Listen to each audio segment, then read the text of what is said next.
pengen kayak ngebahas performa dari dia juga yang udah cukup meningkat dan pembahasan gue malah kayak didistract sama suara sirene yang tentunya udah memberitahukan kita juga suara sirene ini bakal langsung masuk ke dalam round yang udah kita siapkan yaitu Purgatory Julia. Let's go, kita langsung masuk aja ke round ketiga kita pada malam hari ini di match day ke-9. Tentu buat kalian para survivors ini agak aneh ya pesawatnya. Dari tadi pesawatnya ini kenapa? Ada apa? Kenapa pesawatnya dari tadi agak begini ya kan? Tapi kita lihat kali ini udah terjadi pertempuran di area Mod House. Kenapa itu ramai sekali? Ada GPX, ada Kings dan juga ada Leon Tabor yang sudah siap untuk mengarah ke arah Mod House di mana itu Blue Zone. Namun sayang sekali GPX yang tadi baru dapetin Buya harus kehilangan satu anggota pemainnya nih Azuri. Ya bener ya, jadi satu orang kehilangan tentu sangat berpengaruh apalagi ini area Blue Zone ya. Sama pun tim yang berjumpa yaitu Kings dan bahkan acting dirinya harus terpulangkan atau dijatuhkan kali ini. Diculik 2 poin eliminasi pertama bagi teman-teman Kings dan tentunya udah mengusir teman-teman dari tim GPX yang udah terlampau berani menghuni daerah rumah di tengah pulau dan tentunya menjadi keuntungan bagi teman Kings dan bahkan di sisi lain Mr. Home berhasil mendapatkan Justin. Oke, Mr. Home berhasil mendapatkan Justin, tapi IOG pun kali ini berhadapan dengan si Landa kuning lagi dan lagi yang berhasil ditumbangkan 2 player. Namun kita lihat juga dari XZ ya masih coba untuk menahan pergerakannya dan gak mau untuk terlalu terbuka posisinya. Sorry, Zxia maaf ya. Biar aman ya, biar enak juga. Zxia. Tapi si Onyx ini kan gue jarang nomin Onyx itu perang di early. Tapi kali ini kayaknya peperangan di early dari Onyx itu emang kayak menjadi bahaya buat dia. Terbukti si Wizanya udah ke pick up dan si Zitsi ya lagi dan lagi ini menjadi orang yang bertahan, yang menunggu dan yang menghambat pergerakan tim lain untuk teman-teman yang masuk ke daerah Mountain Villa. Karena kalau di Purgatory rumah dari Onyx ini sendiri itu adalah Mountain Villa, Gold Coast dan juga Quarry. Jadi dia bakal langsung transit ke sana, tetapi di sisi lain juga bahkan si Kasih ini kayaknya udah udah benar-benar semangat sehingga si Bule pun barusan aja merasakan skeweran damage yang cukup besar karanya sehingga si Bule pun harus memikirkan lagi, wah gue harus gimana nih, gue kalau maksa ini karena rumah 7 ini berbahaya. Jadi si Bulenya ini memutuskan untuk bergerak masuk ke arah garasi agar tidak terkena hit. Tapi dan bahkan juga kayaknya ini ada O'Connor yang bakal menghidupkan kembali ya kan Julia? Iya, tapi tahan dulu Azuri. Kita lihat kali ini O'Connor coba untuk mencari peluang untuk menghidupkan teman-temannya kembali menggunakan vehicle. Cari aman aja dulu nih ya dari O'Connor karena dari RRQ dia ini lagi benar-benar harus keluar dari zona degradasi. Makanya itu mereka benar-benar butuh banyak poin. Sebaliknya, gue melihat teman-teman dari Onyx Olympus ada sedikit penurunan performa yang terjadi di hari ini ya. Yang gue rasa ini akan sedikit menyulitkan untuk Onyx Olympus dari segi klasmen dan harus banget buat lebih ngejar lagi nih karena jangan sampai untuk jangan sampai kekejar sama tim-tim lain yang bahkan kita lihat tadi Aura Ignite semakin baik performa, tapi kita standing round kedua di mana Island of Gods mengumpulkan 34 poin. Wah ini gila sih, kalau lu misalnya lihat Island of Gods dari round pertama sama round kedua dia kayaknya kurang lebih udah 60 poinan deh, udah 60 poin. GPX juga 31 poin, First Rider Eclipse 29 poin. Tapi tahan dulu, di Vito di sana kenapa terjatuh seorang diri, menyisakan Wing saja yang harus coba untuk pergi menggunakan vehicle-nya, coba untuk membangunkan si gua rasa karena ini masih menit-menit awal. Sayang kalau misalnya 3 temennya gak dibangunin. Ya ini gua bahkan ngerinya dari GPX itu kayak terkena mitos dari yang udah ada gitu. Kayak habis melihat terbit Latus ini yang gua ngerin karena dia sendirian aja. Bahkan riskannya dia pakai vehicle yang vehicle tersebut bisa diledakkan. Tapi juga bahkan di sisi lain kali ini, my god, sudah ada yang kanan. Tapi cerdiknya dari si Joan dia menghidupkan skill Corona dan ini artinya masih bisa bertahan walaupun agak sedikit mendelay untuk terbunuh. Baru aja dihidupkan si Arab dengan si Joan. Nggak lama dihidupkan langsung di pick off lagi. Iya, karena emang dari posisinya juga udah cukup terjepit dengan adanya 4 player dari tim Kings ya. 4 poin eliminasi sudah diamankan. Dan itu ada usaha yang cukup baik juga di mana dia coba aktifin Chrono ketika ada hand kanan, tapi ya balik lagi seperti yang gue bilang, dengan posisi yang cukup terkepung, tersandwich itu akan sedikit sulit untuk menghadapi teman-teman dari tim Kings, apalagi di posisi yang agak sulit seperti tadi ya, ada di satu patahan yang tidak terlalu curam tapi ya agak sedikit untuk diatasi. Nah kita move lagi ke arah POV dari teman-teman The Pillars OP yang sudah membuka suara tembakan. Namun di sisi lain ternyata O'Connor juga berhasil dijatuhkan oleh seorang Lozi Tang City. Kali ini coba untuk masuk ke area pertahanan dari The Pillars OP. Namun kita lihat Predator di round kedua ada seorang Axe Choi dengan 7 kill dan total damage-nya 1719 Azuri. Wih, 7 kill udah banyak banget loh dari Tang City. Dan bahkan sekarang juga Tang City udah koleksi 2 kill yang baru nih. Menukarkan koinnya dengan bisa gue tebak itu adalah Gluol. Tapi ditukarnya Gluol malah si bule yang keculik. Ini artinya waduh sulit banget ya untuk nembak. Aduh critical sakit banget 428 loh. Wow serius. Ini kayak 2 kali one shot ya. Yang pertama korbannya itu adalah Devito. Dan kali ini korban keduanya itu adalah teman-teman dari The Pillars OP. Dan bahkan masuknya mereka kali ini dari posisi Tang City. Dari kacamata gue ini cukup aman. Kalau dia punya yang namanya koin, dia bisa menghidupkan si bule. Tepat banget penempatannya, dia menunggu di area vending machine, di mana tempat ini orang-orang pasti pengen masuk dan menghidupkan kembali. Tetapi sayangnya Bapak Jamsud tidak harus ditahan dan harus diberikan pressure yang cukup berlebih karanya. Yes, dan juga betul sekali. Tabornya udah bakal menggerus lagi, dikejar begitu aja. Tetapi Bapak Jamsud kita tidak punya yang namanya medkit dan sulit. Tetap, my god, itu Jafra dan Meng terkena danger zone bu. Sulit banget ya, kok bisa. Tapi gue balik lagi kepada Bapak Jamsud kita yang kayaknya emang sulah. Oh my god. Yes, dan Anarchy ini berhasil dipulangkan di posisi ke-12 Azuri. Sayang banget penggunaan M79-nya itu memakan damage ke dirinya sendiri sehingga dia harus tereliminasi. Gua tadi sempat kayak kaget gitu dari teman-teman Al-Nafgat ketika dia bergerak malah kena danger. Ternyata danger itu bukanlah mitos bu.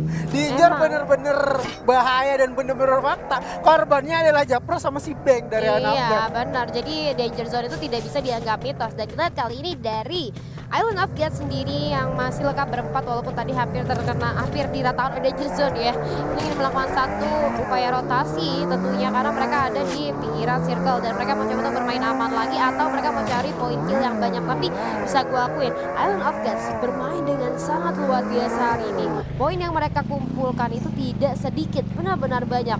Round demi round ini benar-benar ditampung habis-habisan sama Island of Gods. Tapi dari Onyx Olympus kali ini yang sudah lengkap lagi berempat akan coba untuk melakukan satu upaya rotasi mencari checkpoint selanjutnya yang lebih aman lagi.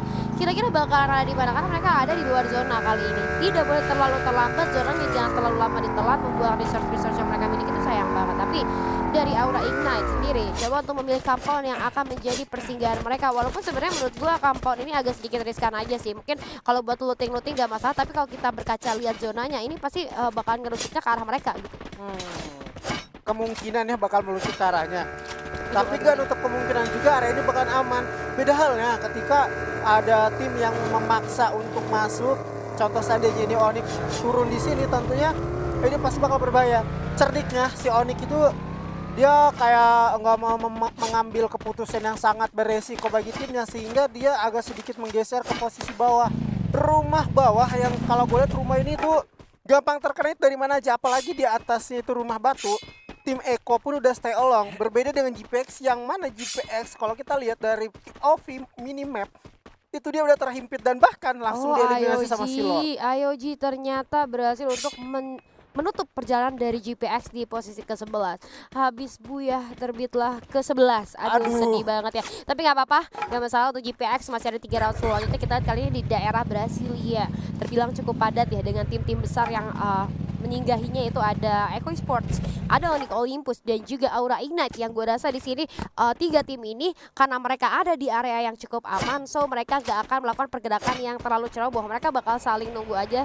Ya karena mereka masih aman, buat apa mereka ngelakuin pergerakan yang memancing musuh atau sebenarnya tidak perlu untuk dilakukan. Kita lihat dari Kiba pun bersama teman-temannya hanya cukup untuk memantau saja, tidak membuka tembakan sama sekali. Melihat ada musuh pun ya udah, mereka nggak mau ambil resiko yang cukup tinggi di mana hari ini Eco Sport benar-benar harus mengumpulkan poin sebanyak mungkin kalau nggak mau tertinggal lebih jauh lagi dari EVOS Divine.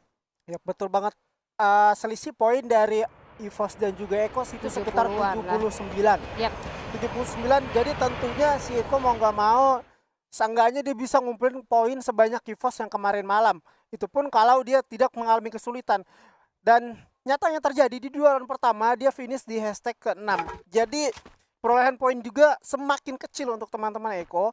Jadi mereka juga dipaksa untuk tryhard banget. Damn, zonanya ada di area Eko dan juga Force Riders. Bahkan Onyx yang tadinya lebih mengalah dari Aura, dia dapatin zona selanjutnya. Di sini posisi Aura itu emang kayak bener-bener disulitkan. Cepat atau lambatnya zona aman pasti bakalan menyusut. Dia harus memikirkan semuanya dengan matang, ingin masuk lewat sisi belah mana.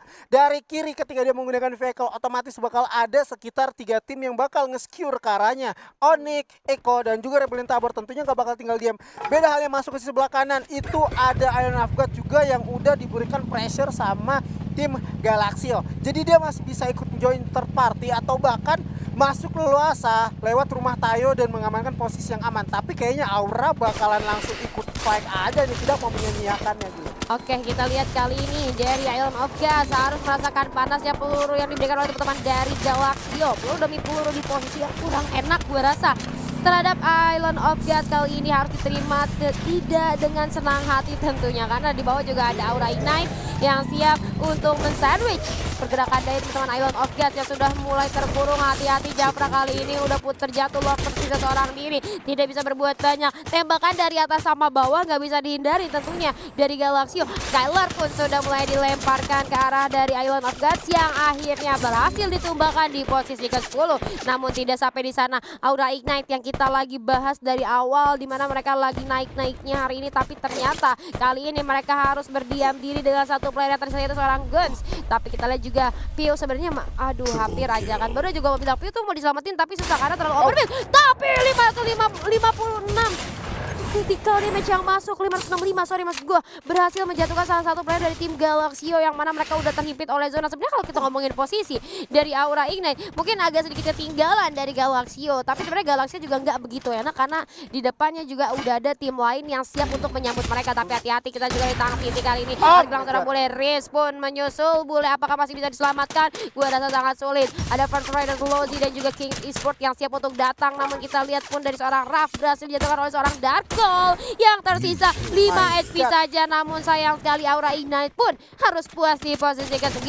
Kali ini tersisa 8 tim aja, yang mana kita lihat dari First Riders nggak mau ketinggalan poin, di mana di round-round sebelumnya mereka lagi cukup tertinggal. Namun kita lihat dari kali ini dari seorang King Strawhead sudah coba untuk menduduki satu posisi yang menurut gue udah cukup enak harusnya. Tinggal melakukan spam tembakan aja ke arah depan, masih belum connect. Oh sakit banget, mengikis habis HP yang dimiliki oleh teman-teman dari Tang City. Nggak bisa berbuat banyak, jarak yang cukup jauh, namun sayang sekali teman-teman dari Tang City nggak bisa berbuat banyak karena di sebelah kiri mereka ada First Riders Azuri. Ya nggak cuma Force Riders, bahkan juga The Pillars OP tadi sempat join to fight dan memberikan damage. Sulit pengen masuk karena tim dari Force Riders atau bahkan juga Kings ini mereka sama-sama perlu banget yang namanya peneliminasi. Jadi tim dari Tang City mau nggak mau dia harus menumbangkan satu, dan emang benar ternyata The Pillars OP harus rata di tangan tim Galaxio. Kayaknya Galaxio galak banget pada malam hari ini sehingga tidak memberikan sedikit pun celah untuk orang yang ada di depannya. Dan Darko juga harus di pick off begitu aja dari Force Riders. Sulit pengen masuk, tapi kali ini kayaknya keuntungan bagi teman-teman dari Kings karena dia ada di zona yang aman. Gak cuma aman, tapi juga Rebellion Tabornya udah siap melakukan distraksi biar mereka mengamankan zona dulu. Berbeda dengan tim Kings yang masih bertahan. Sudah Dakar bakal coba untuk diberikan ke depan, malah Force Riders Eko bisa pun tumbang di peringkat ke-7. Kali ini Strawhead, bapak kapten kita, harus terjatuh. Duelnya masih ada tidak digunakan oleh Limzi, malah dipaksa untuk bertahan juga karena lebih lepatnya dari Tang City masih hidup sejauh ini dulu ya. Oke, kita juga ada seorang Kucai berhasil menemukan Amerta, namun di zona yang cukup terbuka kali ini semua tim perlu banget untuk menahan resource yang mereka miliki, yaitu dari segi global ya, karena keputusan yang bijak tentunya harus benar-benar dipegang teguh sama tim-tim yang tersisa 5 tim ini. Namun sayang sekali Tang City pun tidak bisa melanjutkan perjalanannya. Hati-hati, ada pelemparan granat yang dibalaskan juga. Namun secara posisi kurang enak teman-teman dari Galaxio berada di area lower ground. Dan kita lihat dari Eko Esports masih belum mengoleksi poin eliminasi, akan tiba untuk ngerecokin pertempuran yang ada. Onyx Olympus kini dalam bahaya. Kita lihat masih belum ada titik terang untuk Onyx Olympus, namun Kojanya pun terlalu depan, berhasil dijatuhkan begitu saja. Onyx Olympus harus puas di posisi ke-5. Tapi kita lihat dari Eko Esports pun di sini masih belum bisa untuk mendapatkan mendapatkan titik terangnya. Hati-hati, kita lihat dari seorang Dus masih hidup, tapi langsung dikomit begitu saja. Dusnya tidak bisa dijatuhkan begitu saja, tidak semudah itu Ferguson. Dus masih berdiri dengan tegang. Randy, kita lihat Matt juga berhasil dijatuhkan satu persatu oleh seorang Dus. 3 player dari Eko pun harus dijatuhkan terlebih dahulu. Tersisa seorang Dus saja yang masih belum bisa untuk merevive teman-temannya. Galaxio masih ada 2 orang dan coba untuk merevive lagi, tapi baru juga itu ada granat dari Dus yang langsung meluncur, menjatuhkan lagi dan lagi, dan Eko Esports berhenti di posisi ketiga. Namun Rebellion tabur di sini datang untuk mimpi untuk Galaxio, dan itu dia Buya untuk Rebellion tabur. Wow.